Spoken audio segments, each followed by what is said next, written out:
பாலே pulao Teluk Kumbar car பழுது பார்க்கும் ஒர்க் ஷாப்பில் நடந்த தாக்குதல் மற்றும் கொள்ளை சம்பவம் தொடர்பில் போலீசார் கணவன் மனைவி உட்பட 5 பேரை கைது செய்துள்ளனர்.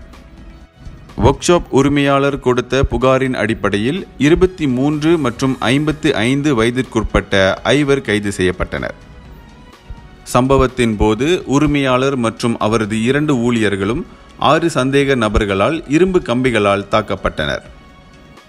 சந்தேக நபர்களிடத்தில் அவர்களுக்கு சொந்தமான மோட்டார் சைக்கிள் பழுது பார்க்கப்பட்டு விட்டது என்று தொடர்ந்து ஒரு சில முறை அவர்களிடத்தில் ஒர்க் ஷாப் ஊழியர் தெரிவித்ததை அடுத்து கோபம் கொண்ட அவர்கள் பாதிக்கப்பட்ட மூவரையும் தாக்கியதோடு மட்டுமல்லாமல் ஊழியர்களிடம் இருந்து தங்க சங்கிலி மற்றும் தங்க காப்பு ஒன்றையும் கொள்ளையடித்து சென்றுள்ளனர். குற்றவியல் சட்டம் பிரிவு 394 கீழ் கைது செய்யப்பட்ட 5 சந்தேக நபர்களும் விசாரணைக்காக 5 நாட்களுக்கு தடுத்து வைக்கப்பட்டுள்ளனர். இந்தியர்களின் இதய குரல் மக்களோசை.